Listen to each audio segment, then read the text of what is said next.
morning, everybody. It's Dr. Vibe here, host and producer of the award-winning Dr. Vibe Show, the home of Epic Conversations, and I'm the host of Epic Conversations 2020, Best Podcast News Award winner, 2018 Innovation Award winner given out by the Canadian Ethnic Media Association. I also co-host and co-produce the only online show in the world for dads and fathers. It's sponsored by Dove Men Plus Care, and our team has reached out directly and indirectly since 2020 to over 300,000 dads, fathers, and male caregivers around the world. So we're always happy about that. Help the fatherhood cause. Also, I'm a featured contributor on the Fly Nubian Queen Network. Fly Nubian Queen Network on YouTube is called The Place Where Black Women Have a Voice. Yes, I'm a Black man hosting on a Black woman's voice platform. But you know what? That can only happen by the higher power and two other higher powers in my journey, Dr. Boyce and Dr. Alicia Watkins, and they have 581,000 YouTube subscribers on that platform. So I'm blessed to that. Also, we have to shout out Indie. I almost forgot for a second. There's too many things to say at times. Indie Soup Media. I'm also a featured contributor there. I'm also on their advisory board. What is Indie Soup Media? Indie Soup Media is a content creators channel, OTT network, independent content creators, about 26, 27 of them, and more to come. And that is powered by the great Dr. Tachi, who is based out of Fort Lauderdale, Florida. So if you want to see the great independent content creator network creations, go to indiesoupmedia.tv and it'll take you on there. They're also on YouTube, and they already have, we've only been around, I guess I'm part of the party there. We've only been around for about a little over a month, and we have over 5,000 YouTube subscribers already. And I was chatting with Dr. Tachi offline yesterday, and he says, realistically, in the next 2 months, there'll be 10,000 subscribers there. And one of the shows you'll see on that platform is this one. And many episodes of Our Friend Coming Up Today replays are on that platform. So go support. I'm there. You should be there. As always, other things we need to just make sure we have today. Subscribe to the Dr. Vibe Show on YouTube and hit the notification button. Also follow the Dr. Vibe Show on Instagram, Facebook, and LinkedIn. If you want to advertise your business product or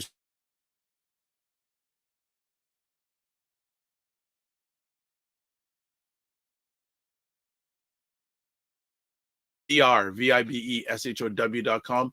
And as always, continue the conversation offline at our Discord channel. And I love Discord. It's such an easy place to create, nurture, and grow and engage with community. So let's see who's up already first thing in the morning. JJ Mars from Colorado. How are things in Colorado today? How is the weather? We've been getting, yesterday in Toronto, beautiful day. It was about 20 degrees Celsius. I mowed my lawn, did some yard work, like actually early in the morning, and it wasn't that cold. I was even pushing to maybe think wearing shorts yesterday, but it didn't happen.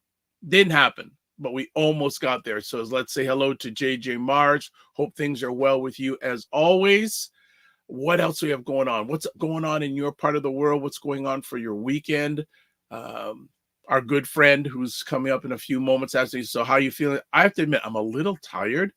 Yesterday was a long day. Yard work in the morning, went to see the parents. Then I had, I had to facilitate an online conversation for 2 hours. And then right after that, a 15-minute meeting, which I don't do that often. I usually don't do back-to-back things, but I did have a break after that. Then I hosted a live conversation last night about a memorial for the late Charles Officer, great Canadian filmmaker who we lost a little while back. And it was good to chat with Poise Dewhurst and Dalton Higgins, who I had not seen for a long time. And they're creating this. So we have JG Mar says, nice weather so far. Thank you so much. Cassandra says, hello. Cassandra, where are you chiming in from? Please tell us. And if you're up to it, please subscribe to the YouTube channel. But yeah, myself, and I have another positive, productive day, because I don't like using the word busy, because I think busy is overrated. Have a live conversation or pre-recorded conversation today, and 1 or 2 meetings. For this afternoon, I'm planning to shut it down by about 5 o'clock today, because I've got a number of things to do this weekend. So Speak at the Dr. Vibe around 5, 6 o'clock Eastern time. Done. I've shut down for the rest of the day because I got a number of things to do this weekend. So we're speaking that. I don't think Ryan's going to be with us today because I know he is involved in an event called Branded, which is a conference for young entrepreneurs. Actually, I saw him send an email yesterday asking if there's 2 more entrepreneurs they could get help with. So I said, no, you know what? I need to give myself grace and give myself a break. In from Toronto. Excellent. Excellent.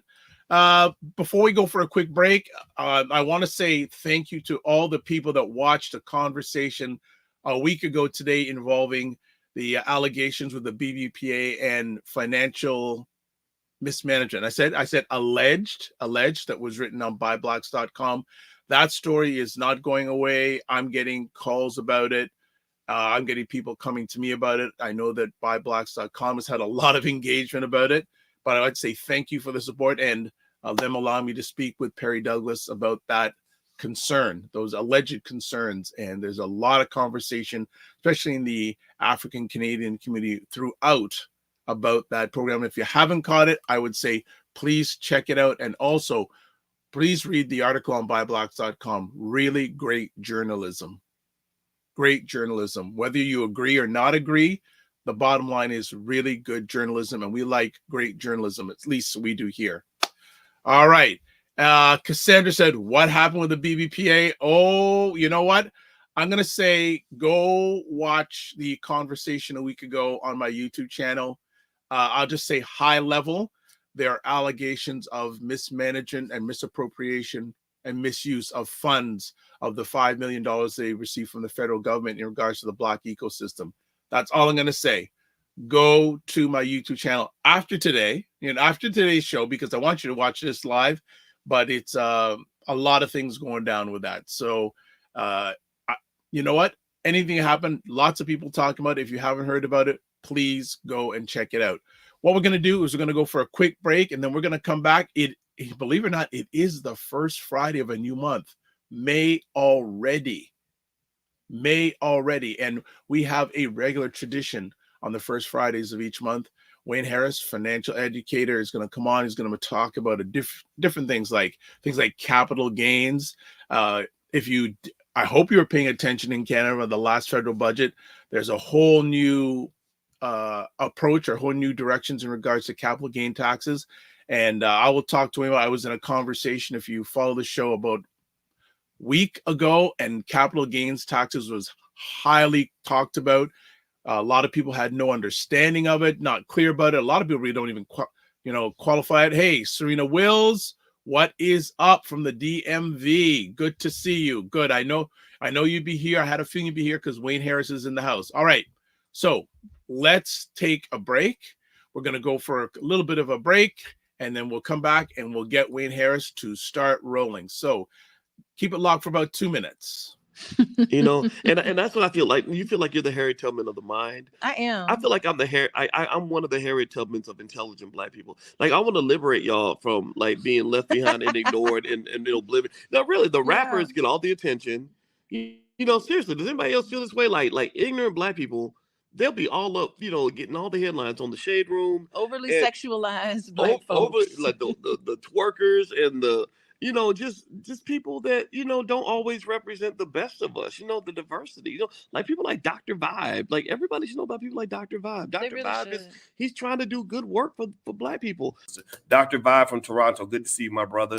Dr. Vibe. Everybody follow Dr. Vibe. He has a great show. He's very good at what he does, and I have a lot of respect for him. The men who are also doing the same thing. I see Dr. Vibe in here. He's a great brother. Everybody should follow Dr. Vibe, by the way. He's a smart brother in Canada, and we need to follow smart people. So follow Dr. Vibe if you see him in the chat. And Dr. Vibe, say your name in the chat so people can see you. I want you to click on his name, and I want you to go follow him, please, because I want these men and women that are doing the right things to get the support they deserve.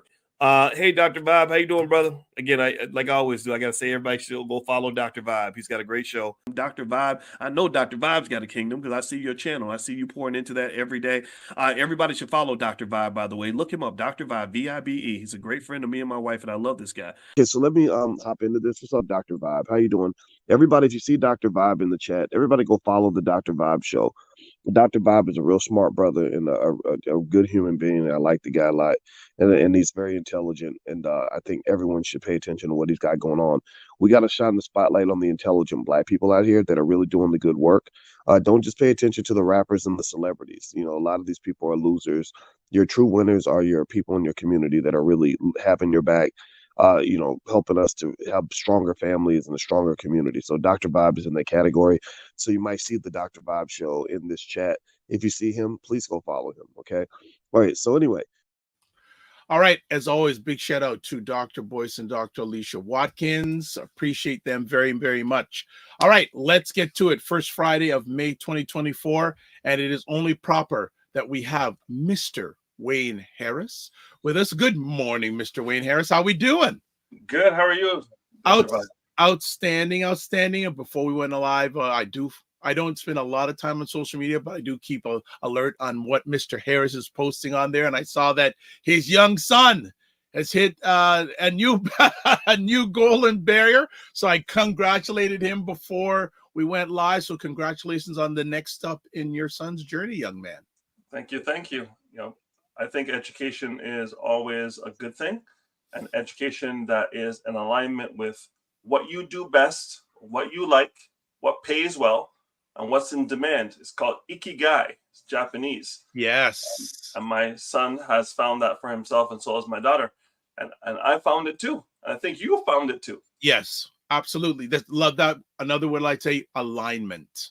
Yes. Alignment. And also too, I see that you comment on a number of Dr. Boyce's posts. Yeah, I'm gonna get in there. Dr. Boyce, sometimes he's on point and I'm directly, in alignment with what he's thinking. And other times he just comes at it, I think, more so to kick the hornet's nest to see what happens. So when I see him doing those things, like, okay, Dr. Boyce, I'm not on the same page with you, but what it does is generates a lot of dialogue and a lot of comments. So I know he's just kicking the hornet's nest for that reason. So good for him. Absolutely. And we got good morning, Travel Jones. Hope all is fine with you. Yeah, Dr. Boyce. He is with gentlemen like yourself and him have really opened my eyes and my brain in regards to the importance of economics to our people. Right. Very like he did a broadcast today saying, interesting, United States government just passed both parties, because very rarely that both parties agree on something, to don't give like over $100 billion to Poland, Israel, and Taiwan. And he said, would you ever think they give blacks reparations $100 billion? All these people they're giving money to, they can't vote in the American system, but here we are, African Americans, we would never get $100 billion from the American. They would never agree on that. Even if they did agree on it, even if they gave everyone a check, their issue is very patriarchal. They almost want to give the money and dictate how the money is used. Whereas if you have full agency, what I do with the money is my business. If I want to go to Vegas and gamble it away, great. If I want to buy Mary Brown's chicken sandwiches with it, that's my business. If I want to buy rims for my car with it, if I want to invest it and buy a house, I can. But them being concerned about how the money is being spent or their perceived version of what they consider the majority of black people are going to do with the money is none of their business. 100%. It's like 400 years of working for free. Yep. 100%. Was their business. So, reparations is a sticky thing. When someone says to me, Wayne, I want a discount, I say, which would you like to me to reduce? The quality of the service or the amount of the service? You can get your discount. Happy to give it to you, but I'm going to do less for less. You're not going to get what I'm doing for less because I don't devalue my services. And I think that's the same thing with Black America. I think Black America could look for reparations and they may come. In the meantime, take care of business for yourself. In the meantime, educate yourself the best you can. In the meantime, because of the democratization of information, YouTube being one of your platforms, if we were just to use YouTube and take 500 hours in any genre. I don't care what it is. It could be putting rockets in space. 500 hours, you're going to get a body of knowledge and then know where to close the gaps. So anyone today that is not making what they want to make, and anyone today who is not doing what they want to do, if they put 500 hours of focused study and take action on YouTube, just YouTube, forget about Google for a second, just YouTube, they should be able to put themselves in position to win. I know a guy who came from France who all he did was watch YouTube videos on how to hang kitchen cabinets. Yeah. Okay. 500 hours. So when he got here and was looking to get work, he walked into a construction site and they go, "What do you do?" He goes, "I hang cabinets." They go, "Show me." And with his 500 hours of YouTube, he went up there and hung those kitchen cabinets, and he's working in construction, making almost $100,000 a year. This is what I'm talking about. So anybody who wants to do anything, within reason. Can you be a lawyer from YouTube? No. But can you understand law better than most people? Yes. So you might be able to get a job as a paralegal or start that journey to become a paralegal or legal assistant. Can you become a brain surgeon on YouTube? Probably not. But would you understand the medical things that surround that, so you can go to a hospital and have credibility to get it on the ground floor and work your way through and then know what courses to take in school to close the gap of knowledge? I think that we have to be more proactive on our outcomes for ourselves versus being reactive to whether we're going to get reparations or not. Because you know what? You and I may not be here when reparations come. And if they do come, great for my kids who've never experienced slavery. Last I checked, there's none here in Mississauga. But they have been affected by it because the wealth that was generated by not being able to have land and not being able to have access to certain services put a wealth gap between white and black, at least in the United States, that is still there to this day. Okay. And what I'm saying is, collectively, individually, we have to take care of our end before we look at any outside third party to take care of us. So if you're on your block, do your best to be the best for your family. Once you take care of yourself and your family, now you can go out and take care of the community. Once you take care of the community, start looking at the state. Once you start looking at the state, then you might want to look at who's running for president. Right. But you have to take care of your city council, your sheriff, your district attorney, and the local government that controls whether you get stopped at the traffic light and live or die. That government, you have to take care of first. Don't worry about who's the president of the United States or who the prime minister or candidate is. Who's your city councilor? And what is he doing for you and your family and your neighborhood to make it better? Back to you, Dr. Wright. One other thing I'll ask you to give a comment on before we get into the topics you're going to share with our family today. Do you have anything you want to comment on in regards to the whole in the allegations of the BBPA and funds? Yeah, I read the article, and I've talked to some of the board directors, present and past, and there are really two camps here. The camp of this is our dirty laundry, we should keep it hidden and in the dark and work it out silently, quietly within the community. That's one camp. And the other camp is blow it up, blow them up, and let's get started with doing things the right way. If people who are there cannot do it the right way, whether it's public or private, people just want it resolved. I come from the camp of, if I'm going to shoot my shot, right? If I'm going to take that shot, I better hit, right? I better hit.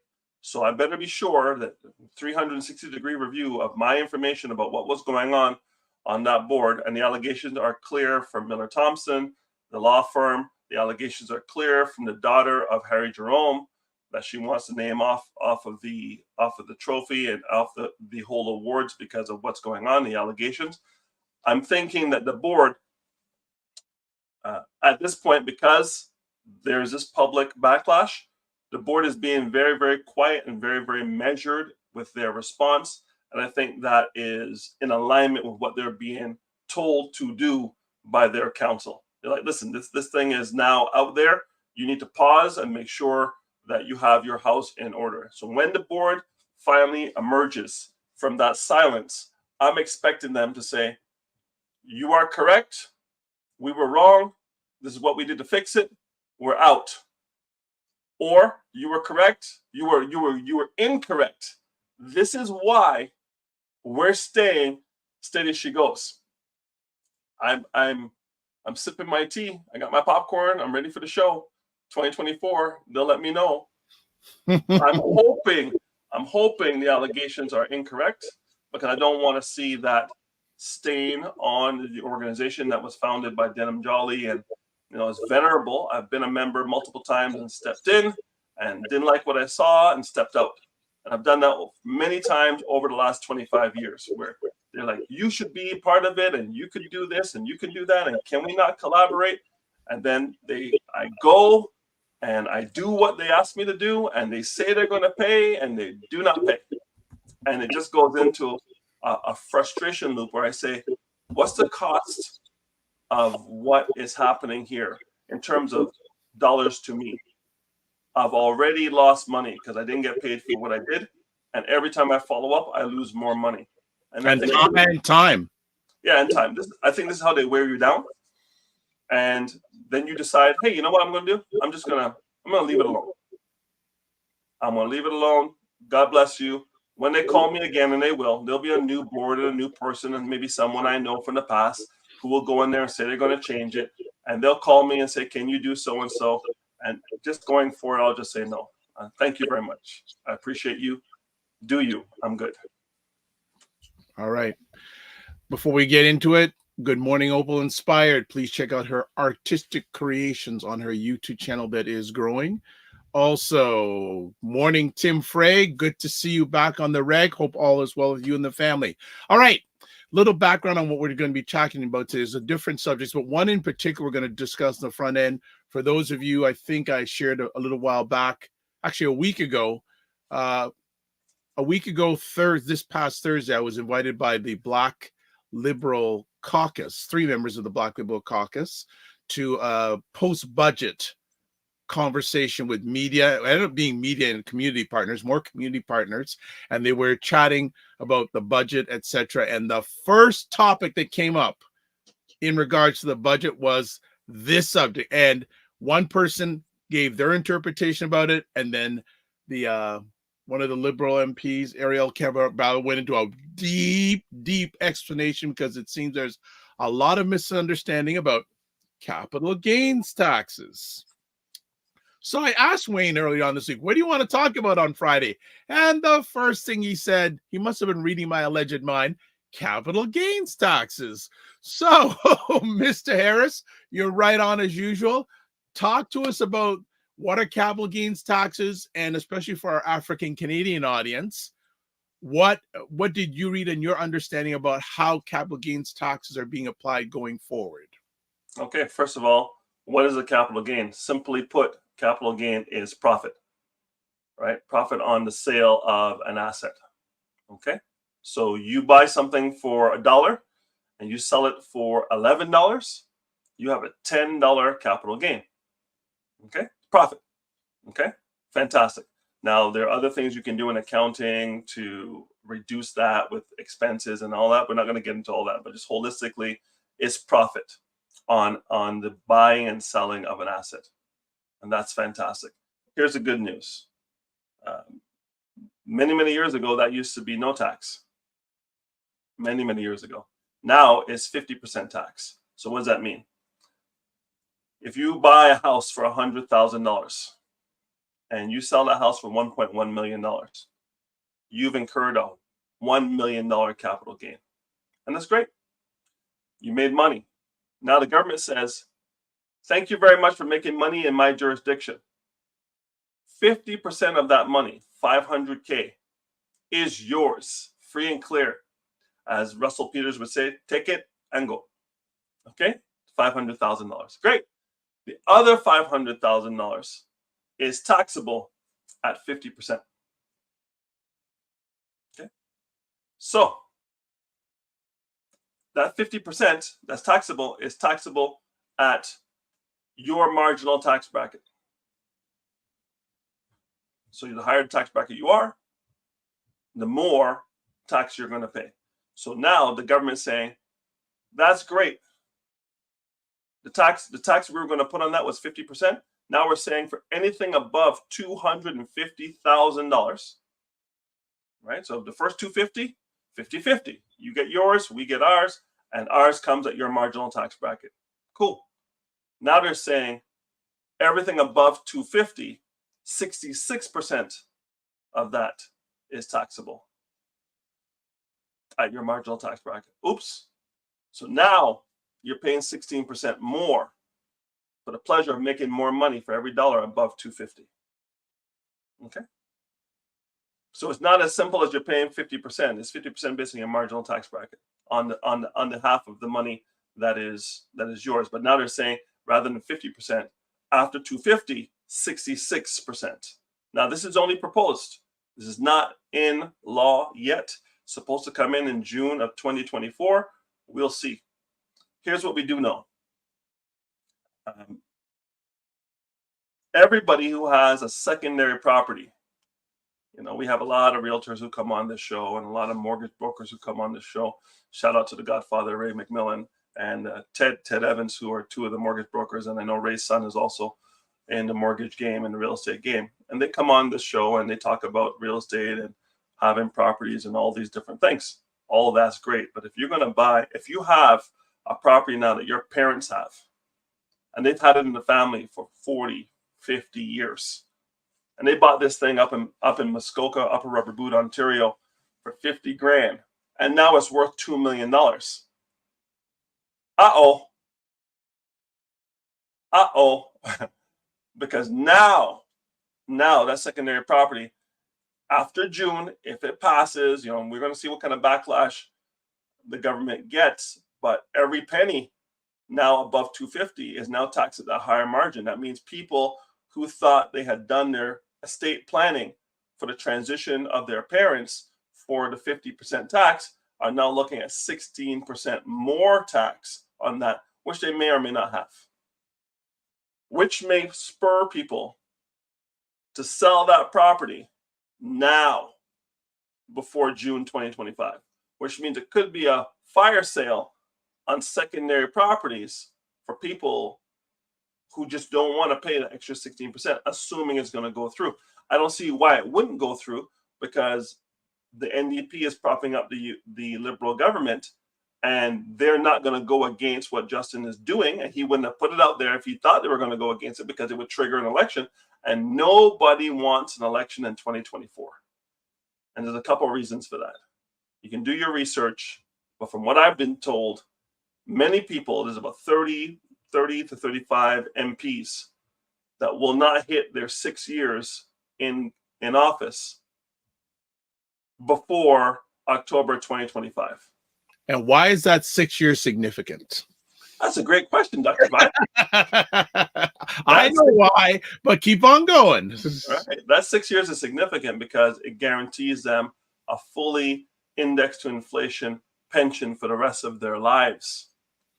So if they do 5.5 years or 5 years, they do not get that pension. But if they do 6 and a day, that pension kicks in. So there's 30 of them up there in Parliament Hill running around doing things. Some of them are conservative, some of them are NDP, some of them are liberal. But Jagmeet needs to be in that seat till next year for him to get his. And for him to go out there and prop up Trudeau and take all these beatings and backlash and not get his pension, I don't see him toppling the government before he gets his 6 years. This is self-interest over the interests of the country. Yep. Again, do your research and check it out. But this is what I've seen out there in the information universe. So again, the capital gains tax for principal residents, that means the house you only own one. You sell that house, no taxes, free and clear to you. So you bought the house on the Danforth for $150,000 in the mid-90s. You fixed it up. You put another part on it. You did all the things you need to do. And you sell that sucker for over $1 million. No tax to you for the principal residence. But if you own 2 or more, every other property, you're going to pay that higher capital gain above a gain of $250,000 times every property you have. So people who have a portfolio, and there's a lot of people who do, who have 3, 4, 5, 10, 11 houses, buying them with family and friends, right? all those houses have that capital gain tax. And in Canada, it's not as easy to hide it from the government as it is in the United States. In the United States, you have the ability to have corporations own your property. You can do that here too, but Canada's laws, and again, I'm not an accountant, bring an accountant on here to talk about that. But I know that the way our trust system works is not the same as in the United States. The government can still get access to his taxes, even if you transfer the house to a trust. I see a lot of people trying to do that. So I'm going to sell the house to my trust, have everything in my trust name, because they're watching YouTube videos and IG reels talking about that. Boys and girls, that's the United States. That's not Canada. You know, again, another Russell Peters, somebody gonna get hurt real bad. Right? So don't play. Make sure you know the jurisdiction of the information you're getting on social media. But this capital gains thing is you know, I can see Trudeau saying, listen, you're rich. If you have 2 properties, you're rich. And some would agree with him before interest rates were what they are, before renters would stop paying. Imagine if you have a condo, and you live in one and you rent the other one, and the tenant decides they don't want to pay. And they haven't paid for a year or more. You're paying 2 mortgages. Then you finally get them out and you sell after June 25th. And you take a 16% hit and you didn't get any of that rent. Come on, bro. Come on. So you're taking L's all over the place, right? Now, again, the accountant will say maybe it's a loss because you didn't get the rent off it and you can do some things. And I'm sure that's the case with the accounting. But still, the present government is making it very, very difficult for people to win big. You can win incrementally, but to win big, they're making it very, very tough. And I think that's going to slow down the economy more than already is slowing down, because people are going to just get disheartened that there's no place to hide. There's no place to hide your money. There's no place to hide legally. There's no place to hide. There's no place to hide your money. And the mechanism that you have to make money, those are also being touched. And again, I think the government of Canada, holistically wants Canadians to win. But also, if Canadians are at the highest debt levels they've been in the history of the country, for every dollar that a Canadian earns, $1.82 goes out in servicing debt. The banks announce that they make their money on the differential between the interest they pay you and the interest they get in credit cards. So you have a savings account with the Green Bank. The savings account with the Green Bank is going to pay you 0.5%. Right? 0.5. Yeah. Checking account you have with a bank, which you have to have a minimum balance of $5,000 to get no fees. So you got $5,000 of dead money in there every year to save on fees. Those fees and the differential between the 0.5% and the 19.9 or 21.9 you're paying on the credit card, that's what's making the banks. The spread is making them the most money. So when I talk to people, I go, you're doing partner SUSU meeting? Yeah. I'm doing that because I don't trust the banks. So rather than getting 0.5 on your money, guaranteed by Canadian Deposit Insurance Corporation up to $100,000, you're getting 0 on your money, guaranteed by no one. And they're okay with that. Because they know the banker. Yeah. Right? And again, I understand partner SUSU meeting is something that's traditional for us and for other cultures in order for you to win. There are other cultures that don't do SUSU at $100 or $200. They do SUSU at $10,000 and $25,000. And every time someone gets a hand, they open up a business. Okay? And they create jobs. Right? Most of the time when my father and mother used to do it, it was to send money back home to their siblings and parents in the Caribbean. And I get it. Right? It was forced savings. It was discipline. And they had heard the stories of somebody putting the money in the bank and asking for it and couldn't get it out. And they said, that'll never happen to me. So I'm going to trust Bob, the mechanic, who's the banker for the SUSU. And the 15 of us are going to work that. And I'm going to put in 2 hands so I can send a barrel and pay for my ticket to go back to Barbados every year. And it worked like a charm. But those people who were doing that were in their 30s and 40s. Now they might be in their 70s, 80s, and 90s. Red alert. Red alert. Because if the banker has that money and the banker passes away, how do you get your money? And who can you complain to? You can't tell the police he stole my money. The police said, what you're saying is you had your money outside of a bank with an individual who is not insured and not a legal bank. Yeah. You gave them the money every week and they stole the money. Mm-hmm. Yes, I can't help you. That's out of their jurisdiction. It's right? You were doing something wrong. You're doing something. Yeah, you're doing something privately. That's the thing. Let's get back, and thank you for the breakdown. So the capital gains, do you feel that the proposed legislation is a good thing overall for then Canada? Anytime there's more tax, I'm not for it.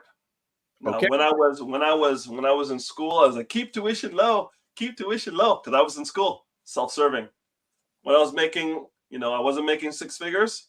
I'm like, I need more money, pay more. Salaries need to go higher. Because I wanted to make more money. And now I'm where I'm at. I'm like, keep taxes low. It's always self-serving, different life stages. Sure. I would love to know what that extra 16%, where it's going to be allocated. What's he doing?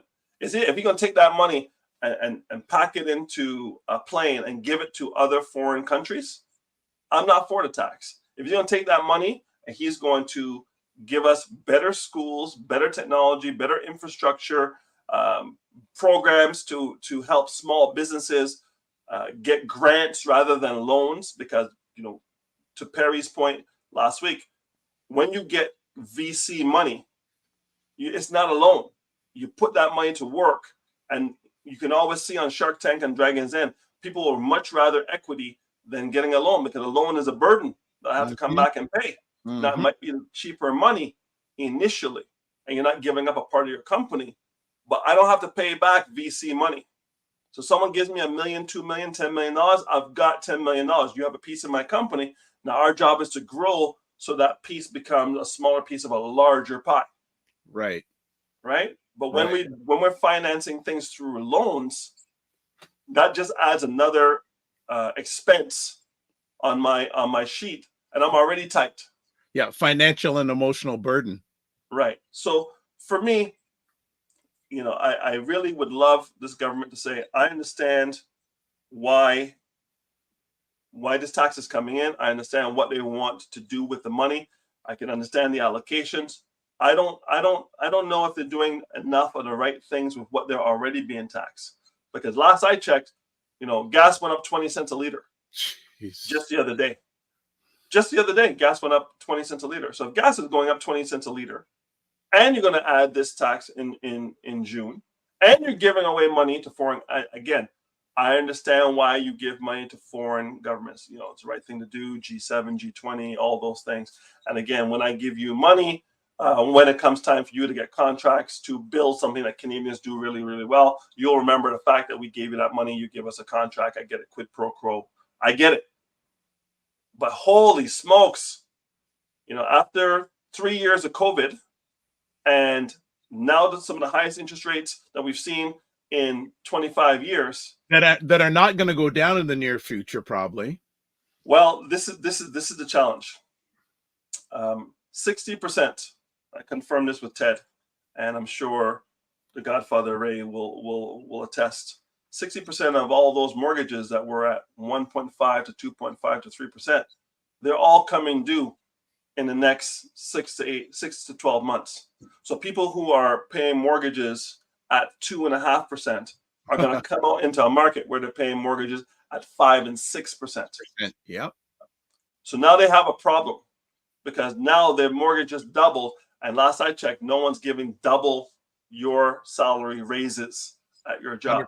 100%. Well, and even that, and I don't know if people really realize, I think people are beginning to understand, when the gas price goes up, everything goes up. It's Correct. Not just for the pump, because as I say to people, how do you think things get your local grocery store? They don't fly them in. Trucks have to take them in. And trains. and that's all, trains, man. right? That's all diesel. That's all diesel. Yeah, exactly, and that price is going up. Lots of people are joining in, so I just want to catch up. Right. Let's say Del Miller. Man, Mr. Miller, I have not seen you in a minute. I would love to see you. But he says, this is fantastic education. Thank you so much. Someone you may know named Heather Harris. Great morning, gentlemen. This is critical information. You can be, quote, rich, unquote, but not wealthy under capitalism. That's for the few, not the many. People were getting too happy. Also says it's a reordering of society, happens more frequently than in the past. And Fitness IQ Cam says, morning, gentlemen. It isn't on our agenda to chat about, but Tim Frey says, Wayne, can you let our people know about setting up a family trust to protect assets being passed down after death? Do you want to tackle that today or in a separate conversation? Yeah, this is a conversation that Tim and I had online over the last couple of weeks, as he has some things going on to set that up. And I said, listen, if you have the blueprint on how to do this, this is something that I'm interested in learning about. Trusts in Canada, as they are in the United States, are run through lawyers. So I'm not a lawyer. So there are many, many different types of trusts, and having the assets in the trust versus having the assets in the hands of the individuals will give you some benefits, but there's some costs to make that happen. When you change title and you change people on title, there are other things that can be triggered. I just saw a bill for someone trying to do that by adding their kids to their parents' house. And with the lawyer fees and everything, with the will, living wills, and power of attorneys, and the trust being involved, is over $10,000 to get that done. And they were like, "Can I get this done for less money?" Probably, but if you want to do a trust in Canada, what type of trust, and what is your goal with the trust? If it's to avoid taxes, you might be severely disappointed. But if you want to do a trust because you're not having to change names on the title, because now the trust owns the property. When a baby is born, you just add the baby to the trust. When a grandparent dies, you take the grandparent's name off the trust, and the trust holds on to the asset, all right, holistically. It can be a good move. You just need to have enough assets to make it worth your while. So if you're doing it for one house, I don't know if I would do that. But if I have multiple properties and businesses, and I've got my kids, and my wife comes with kids as well, we got blended families, we got a lot going on, maybe a trust might make sense to make sure everybody gets their end and reduces maybe contestability because a lawyer has put it in place. So if you're going to exclude anybody from the trust, they're going to contest. If you're going to include anybody who's not supposed to be in there, according to the other people who are part of the trust, they're going to contest. So you're reducing or increasing contestability by what you do in the trust with all the different flavors of trust. And that's definitely something for a lawyer to come on here and talk about. What I notice is most lawyers don't want to talk about that for free.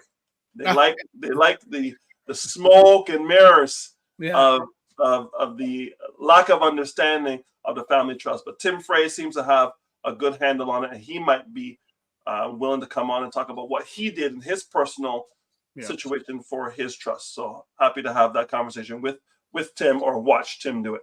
All right. And Tim says, yes, set up a family trust in the Caribbean island like Barbados. And also, Delmir says, love you too. Right back, Tim. Time to catch up. Absolutely. Heather Harris says, beyond a trust, what else can be done to protect assets? Well, Dr. Vibe, that's a good question. And my big sister might be leading the jury here. but for the everyman, if I know that I have an exposure, to capital gains in the future, I don't know what that gain is going to be. One of the least expensive things I can do is put together a insurance policy, because the insurance policy is going to pay out upon my demise, and it's going to pay out tax-free to the named beneficiaries. As of today, the government of Canada has not come for insurance. It came for insurance in 2017 when you could put unlimited amounts into an insurance policy, and they stopped the unlimited amounts and put a cap on it. Because up until 2017, you could have a small policy, you could dump $1 million into it, and then you could borrow against that $1 million tax-free almost immediately, 3 days later, because you'll be using money from the proceeds of a loan, not income. So you take your income, throw it into an insurance policy, and then borrow against a policy, and now the money you have looks exactly the same as the money that went in, but the money you have in your hand is now a loan, not income, and all loans are tax-free. Use that money for your entire life. Pay it back to the insurance policy if you want, but you don't have to. And this is where the infinite banking concept comes up, where you borrow from your own policy, because the compounding of the money in the policy, the money's still in the policy, so you're not taking any money out, so the compounding doesn't stop.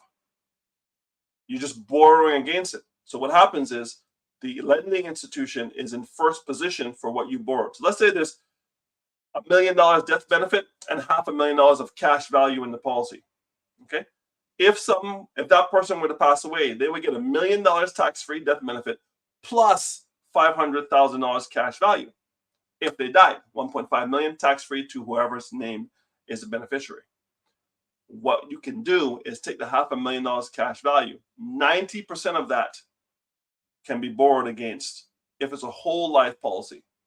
80% of it can be borrowed against if it's a universal life policy.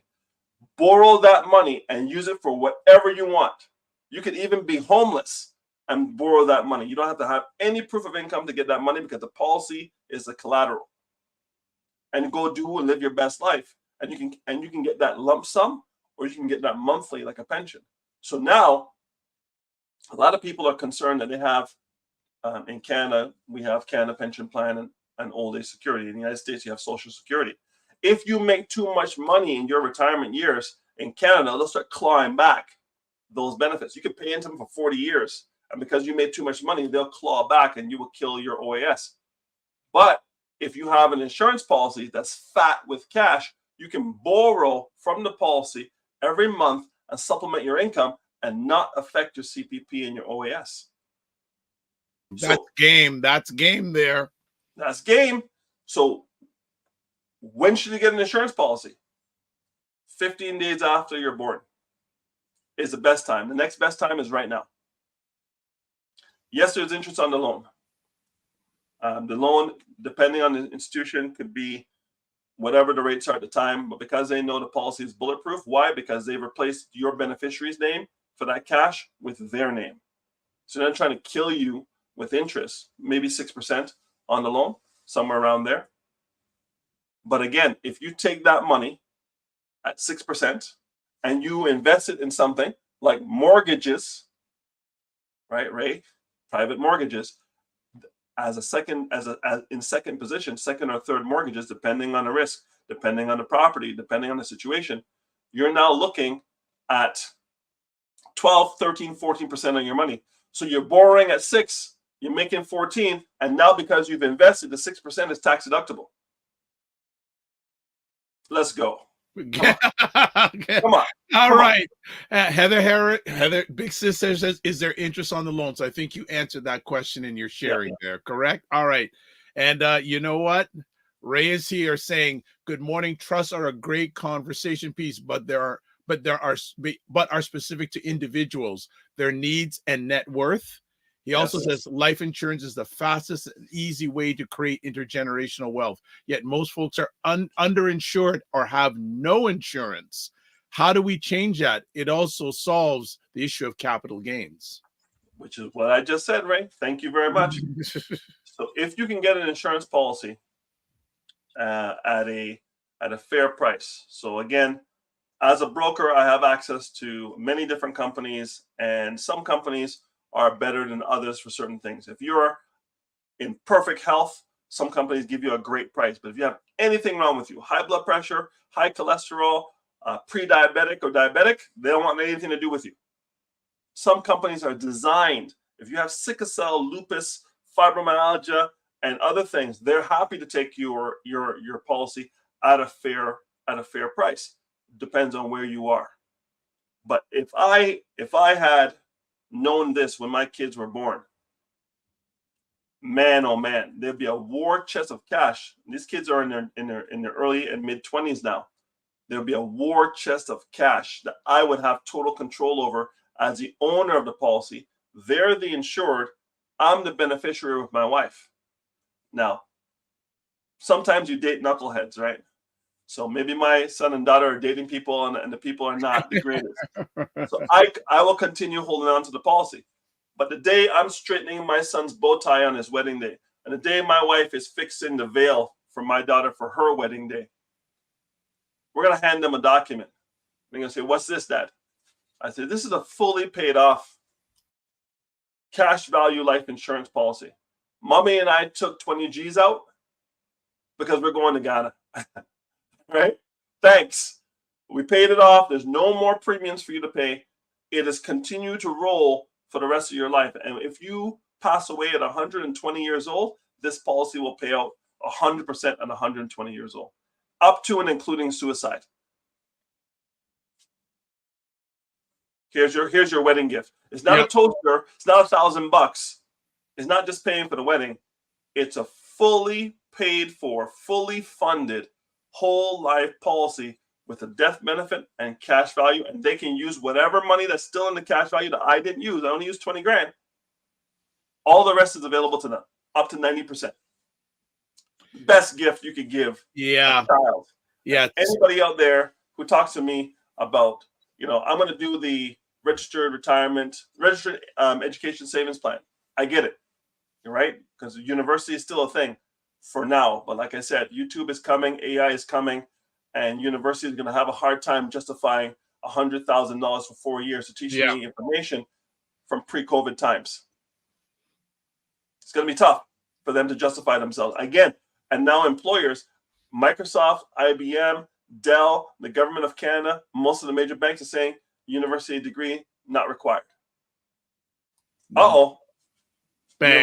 Universities are looking at, if they don't get the funding from our government to stay open, they don't have enough money. And when the foreign students were the ones propping up their coffers, because foreign students pay a massive amount of money to go to school. We don't even want to go there. We don't even want to go there. I'm going to go there because these guys are the ones propping up bad behavior. Your university and college should be able to run profitably with domestic students only. But they can't, because the sweet siren song of foreign students paying 10x what a domestic student would pay are taking the spots that would normally go to Canadians because they're so profitable. So what's happening? Well, Trudeau has turned the tap off on one country, India. He said a little thing about a little thing, and the Prime Minister of India is like, "Listen, I don't like what you're saying over there. We're going to stop dealing with you guys." The world's most populous country on the planet is not a fan of Canada at this time because of our Prime Minister and the things he said publicly about Indians on Canadian soil. So all those droves, 1 million people coming in every year, mostly 57% of them from India, those planes aren't landing anymore. What's college A, B, and C, who are in places that you and I would never go to, that's full with foreign students? What are they going to do to pay those bills? They just built a bunch of dorms and built a bunch of facilities for all these people. They thought the gravy train was going to continue to run, and the gravy train has stopped. Now they have a problem. So we're going to see how this works out. Go ahead. No problem. Like the whole thing about how much international students are charged, I don't even want to go there, because I know in the past I also, in the States it costs so much just to be out of state. Yes. It's as crazy here in Canada. And again, in the United States, you hear about college debt. Well, it exists here too, but we're not hearing it as much. But it exists here also, big time. All right. Serena says, "I hear that, Wayne," quote, "We are going to Ghana," unquote. Serena also says, "There are so many people who think that that life insurance they get through their job is theirs. Unless they own that policy, if they get let go or leave, the policy goes away." Facts on facts. So imagine you come into a company at 25. You work there until you're 65. And at 65, they say, "Thank you for the memories. Here's your gold watch. Bye-bye." Now you have no life insurance.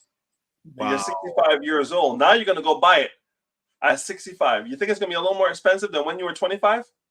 You think you may have some pre-existing conditions that you didn't have when you were 25? Right.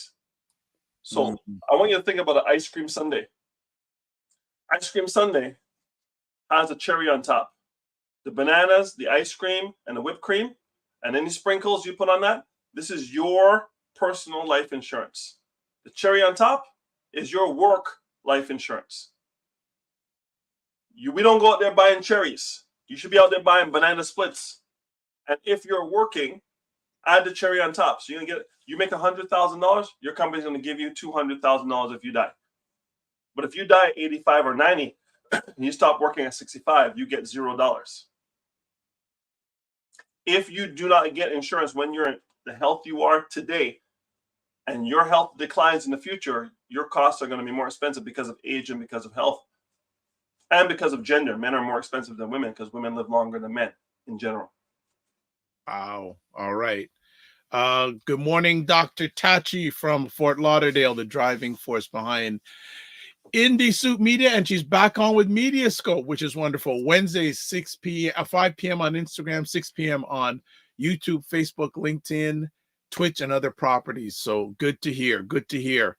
JJ Mars says some companies allow former employees to purchase their insurance when they leave, but there are some catches to it. So some of the catches are this.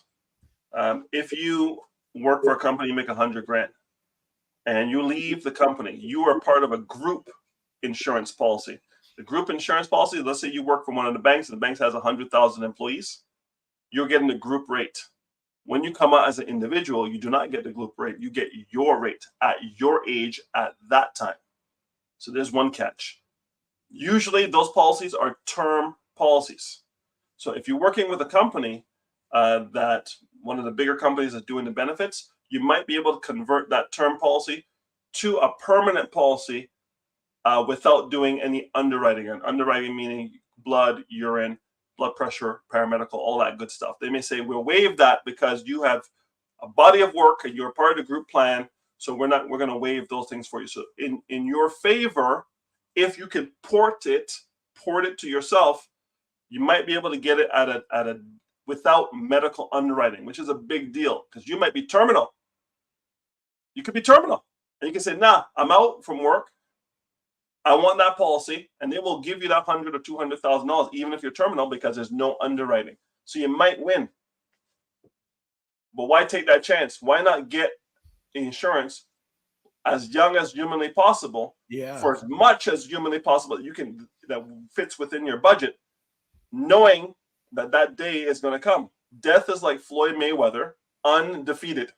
There's only one guy who defeated it, and that was 2024 years ago. One.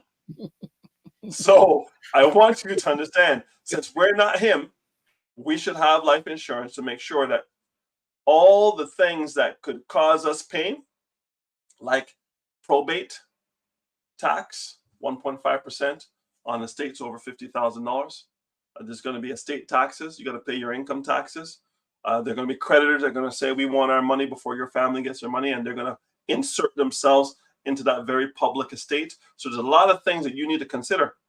Understand that Bob Marley's estate still hasn't settled. He died in the 80s. Aretha Franklin hasn't settled. Prince hasn't settled. Twitch hasn't settled. Chadwick Boseman hasn't settled. These are all multimillionaires who don't have their house in order.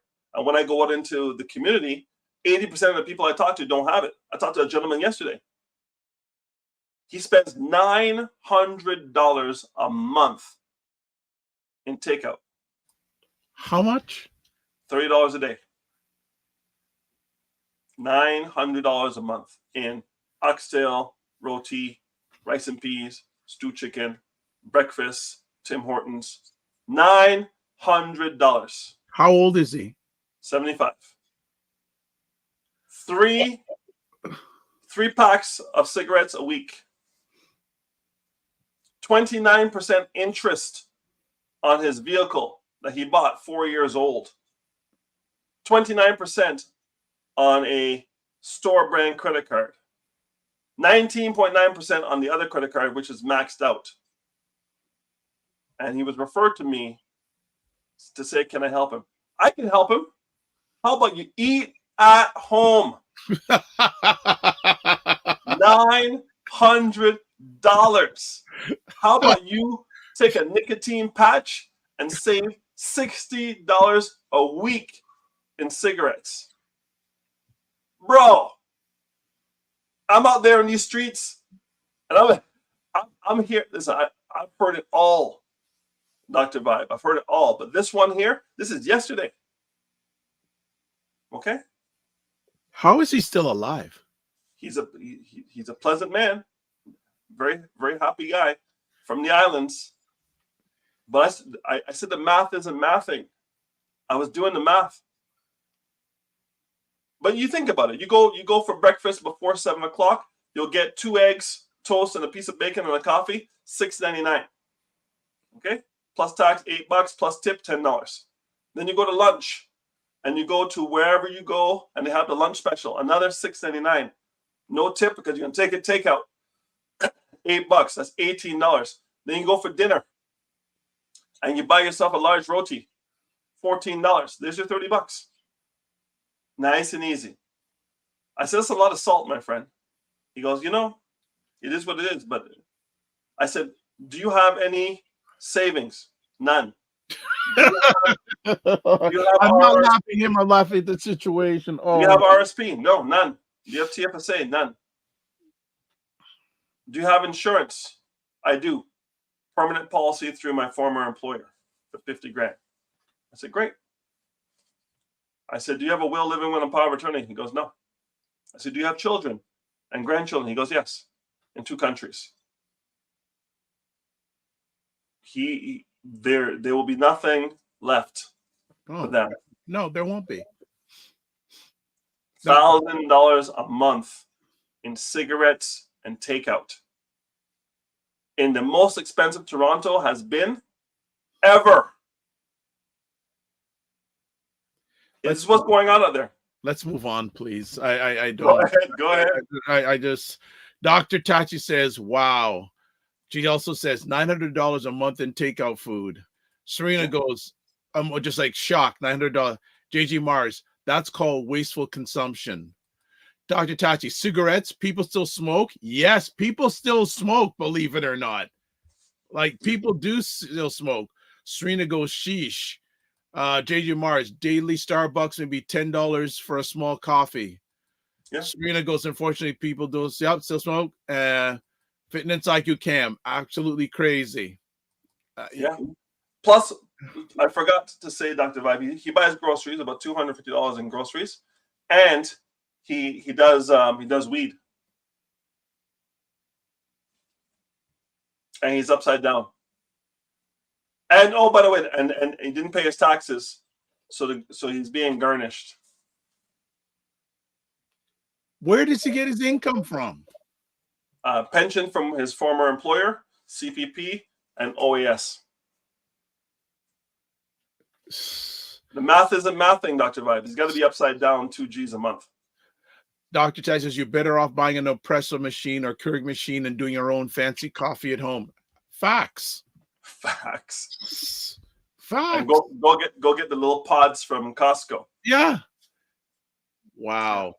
Well, okay. This is what's going on out there, Dr. Vibe. Just before we go on, it's when you said about the insurance thing, it's another thing. Like, I do listen to Dr. Boyce a lot. He says, if you are young and you have a family, once your child is born, put $5 a day in the stock market. So when they come big of age and they're working at a job that they don't like, you say, here's a gift to you. You don't have to take the anti-racism in the workplace, the bullying, all that. This is my gift to you. Done. That example is, wow. Heather says it may be a stress response. He may benefit from holistic approach to better living. Dell says, interestingly, this is not uncommon. Who among us follow a disciplined monthly budget? Those of us who have Trinidadian wives like mine.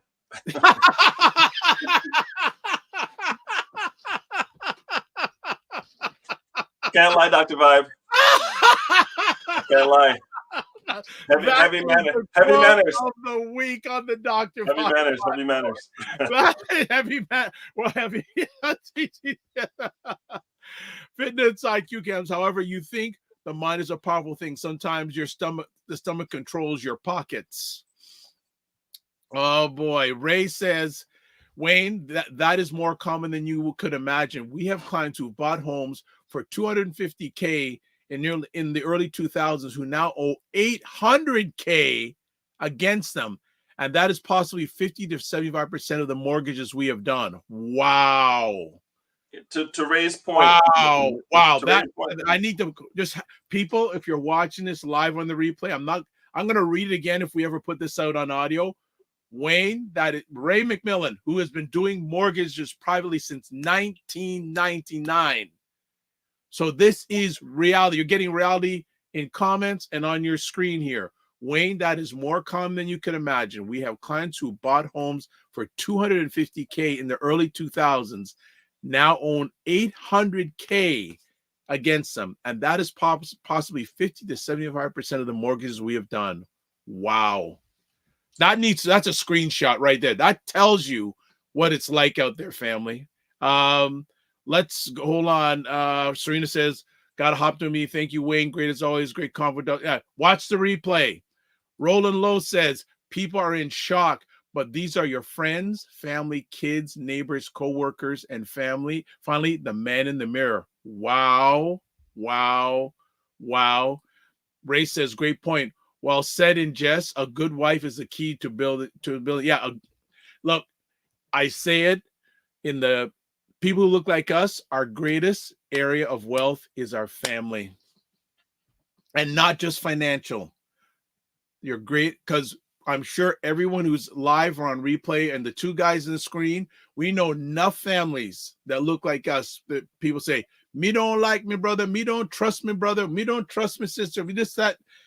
The family is the foundation for Black future. If the family's a mess, money's a mess, a whole lot of things. When I see someone that's going through challenging times or, quote, a little bit messed up, I say, okay, what's their family structure? I always look at the family structure first. That's all I'm going to say. Wayne, anything you want to add to the comments that have been said here? Like, wow. Yes, Ray's point is potent and poignant, because when money was cheap, HGTV was designed during when money was cheap, and houses were cheap. Good point. HGTV there is the crack cocaine of the low interest rate. So you can go to Home Depot and Rona and Lowe's, and their stocks were going to the moon because people had cheap money to go out and, let's do our backyard. What's your budget? I got $150,000 to do my backyard. Okay, I'm gonna make it an oasis. Right? We got $250,000 to gut the first floor, add a room, fix all the bedrooms and all the bathrooms, and finish the basement. And the Property Brothers and everybody else, Homes on Homes, and all these guys made millions of dollars. Still are. Because it was cheap money.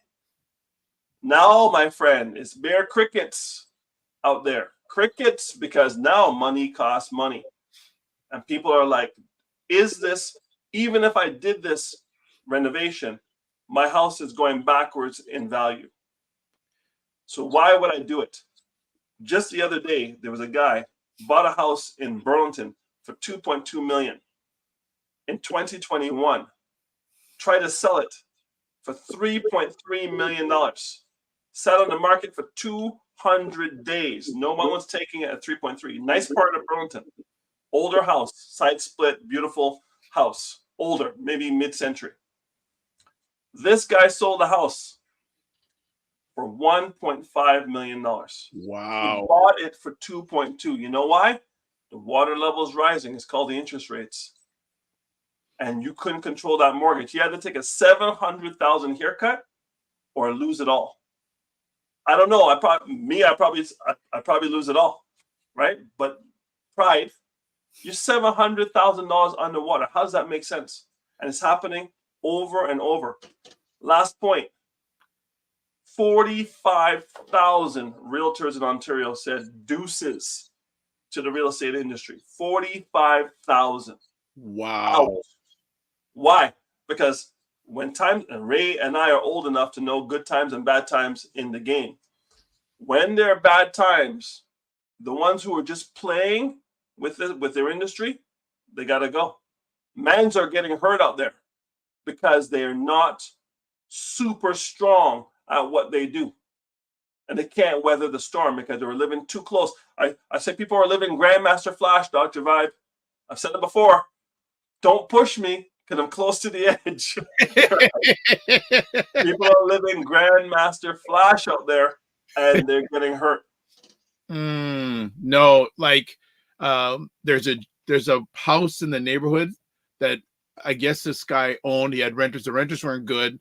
Got rid of them. I saw, like, he's been fixing it for the last at least 3 to 4 months. Yep. New roof, gutted the inside. They're still doing stuff. I was wondering this. I heard bang outside. I hope people don't hear it during the show. Mm-hmm. I'm going, what is he planning to do this? Because the amount of, well, I don't know how much money he's spending, but it's a lot. I go, how are you going to recoup this? How are you going to recoup this? Like, Exactly. and the funny thing is, he lives in the neighborhood, so he owns his house. I'm going, how are you going to recoup this? I didn't ask him. I just going, every day that I see people working on, I say, you got to recoup more. You got to recoup more. You got to recoup more. Maybe if I'm him, Dr. Vibe, I'm gonna gourmet. I'm gonna move into it. But he's already living in the house just the next block over. Listen to the move, Dr. Vibe. Listen to the move. Yeah. I'm living in my other house. I gourmet this one. Pot lights, new roof, this, that, everything.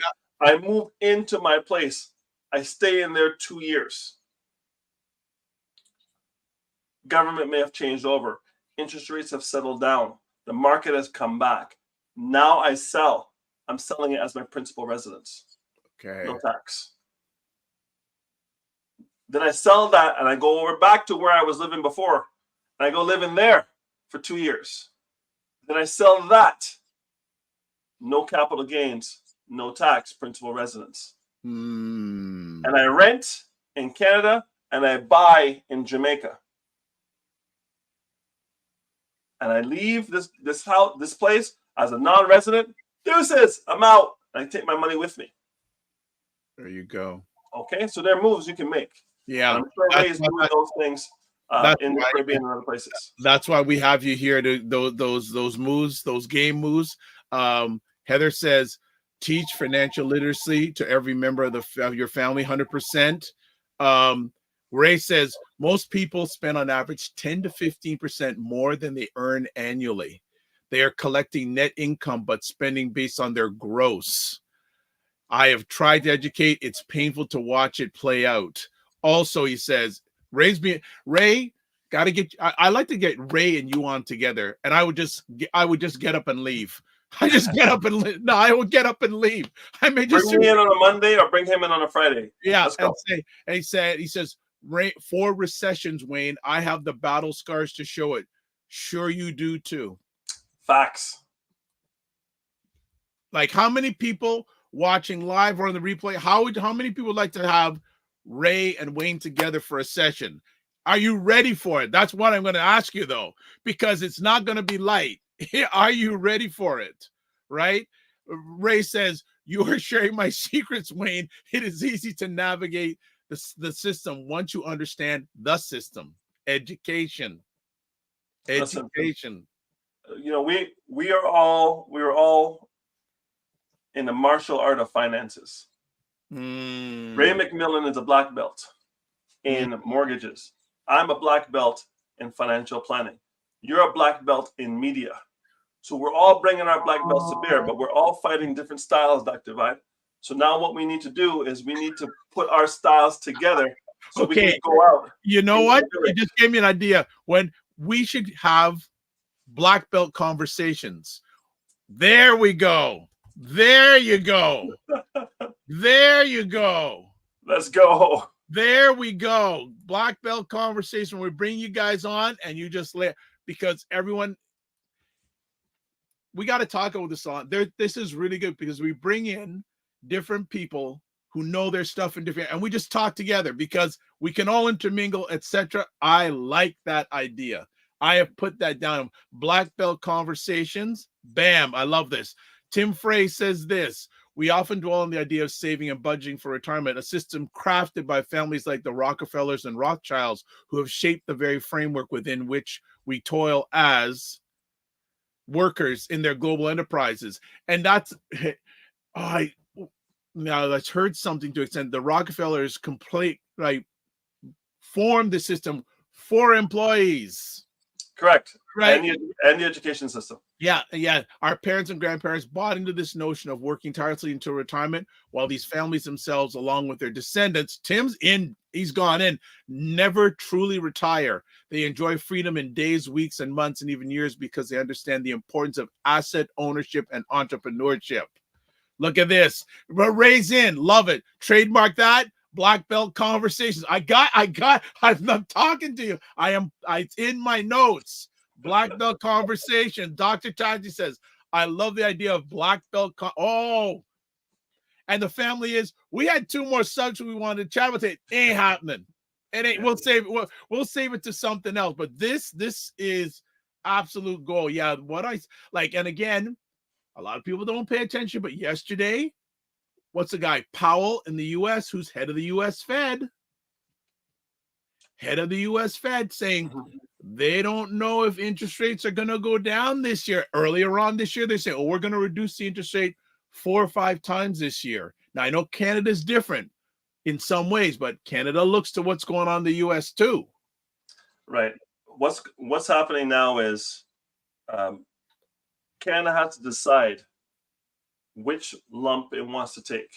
The lump of people forfeiting on their mortgages because the interest rates went up too high, and they have to fire sale on all the properties that are out there. They're going to get less for their properties because they can't afford to pay the mortgages on the properties they have. And they're renewing in nuclear winter from a mortgage perspective. So there's 1.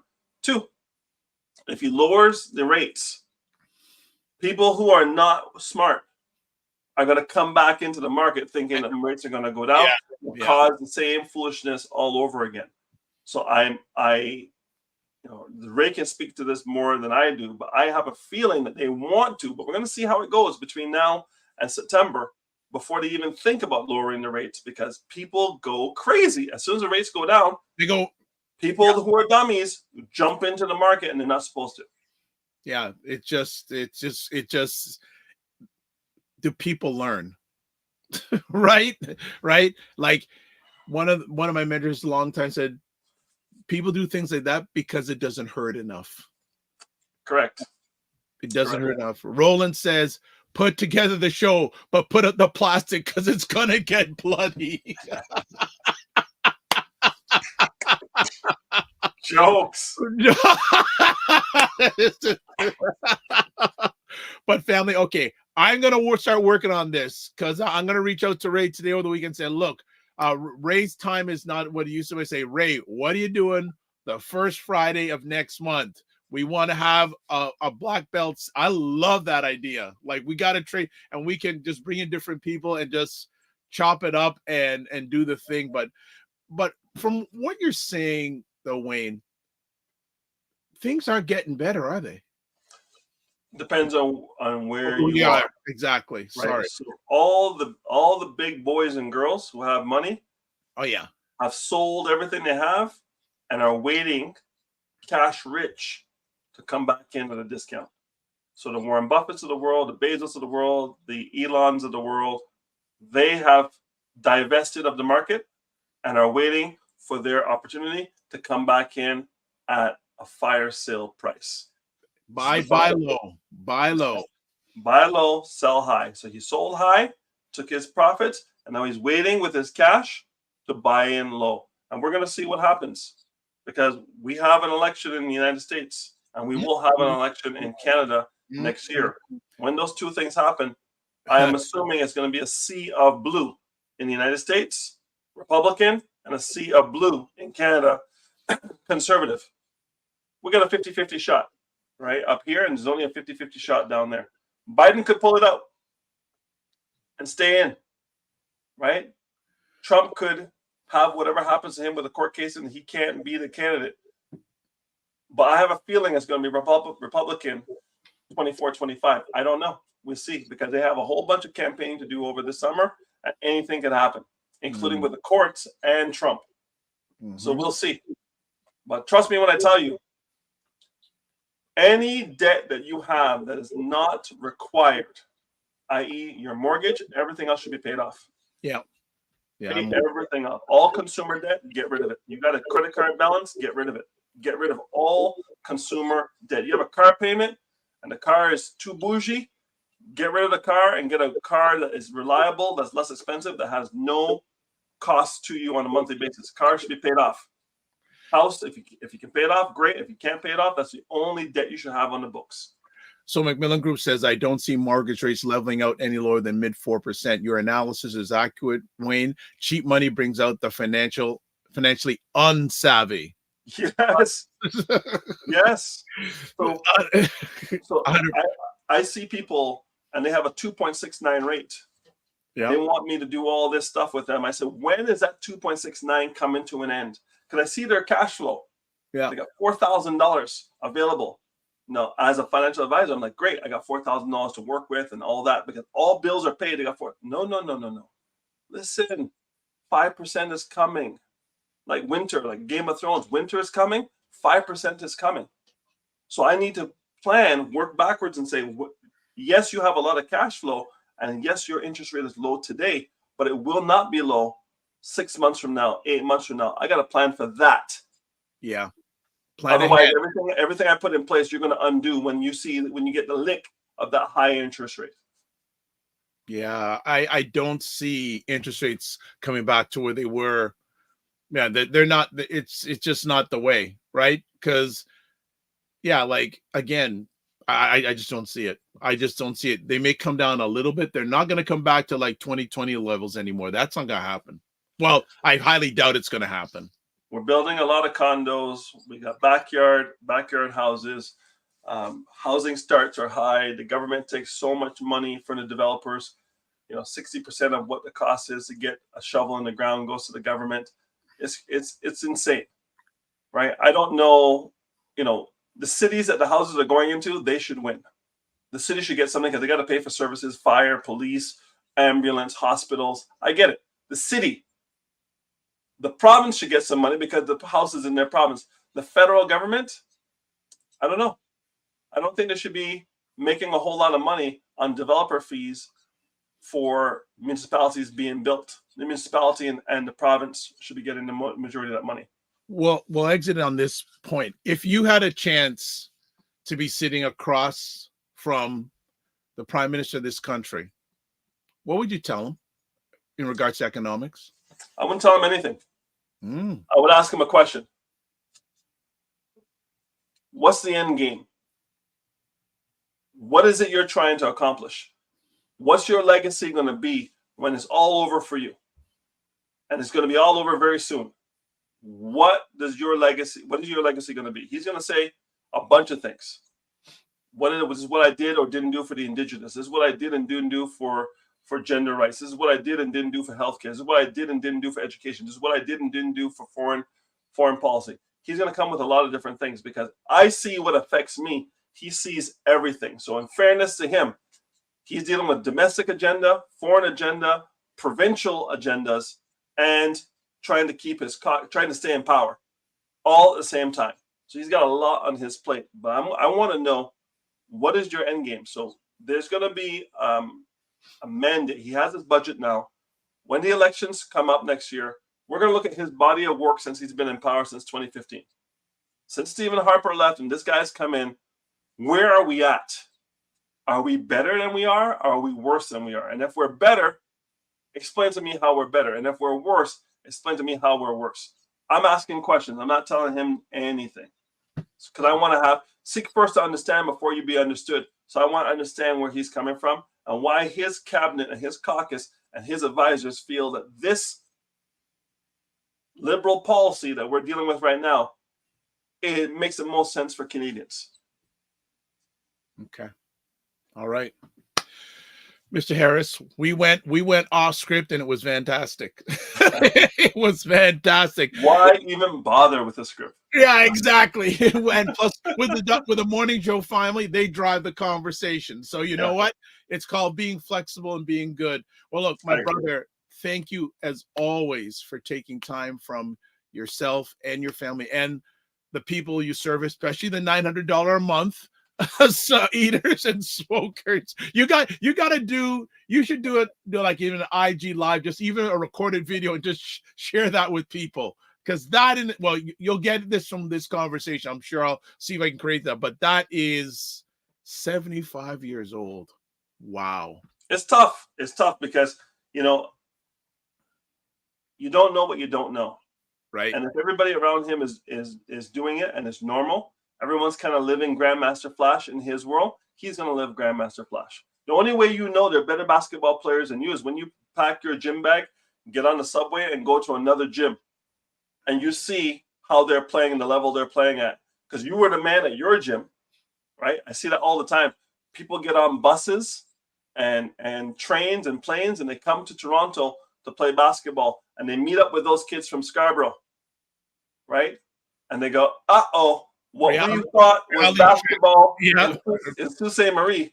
Mm-hmm. They came down to Scarborough, and they saw the same 13-year-olds doing sham gods and breaking ankles, and like, oh my goodness, there's differences. So when hot water meets cold water wins. Hot water needs to go find hotter water. Right? That's all I'm going to say. So think about your circle. Think about who's hot water and who's cold water. And if you find that you end up being warm water, cold water has won. No said. There's where you can book them, email, Instagram. My brother's always to you and your family and the people you serve.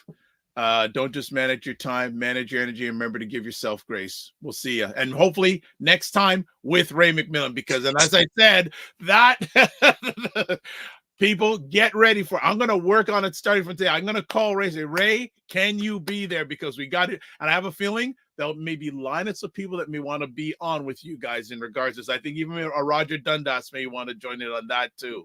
All right. And, this is the first time I haven't suited up in a while. Ray, I apologize.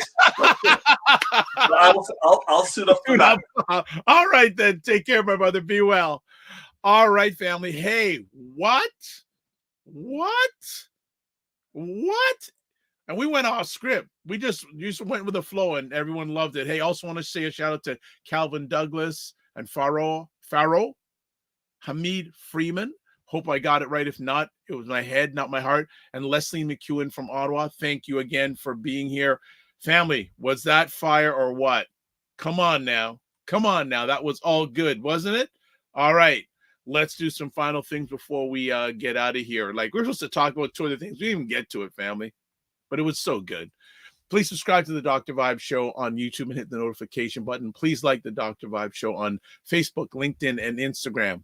Also, if you want to advertise your business, product, or service on any of the platforms that I host, please feel free to email me, dr.vibe at the drvibeshow.com.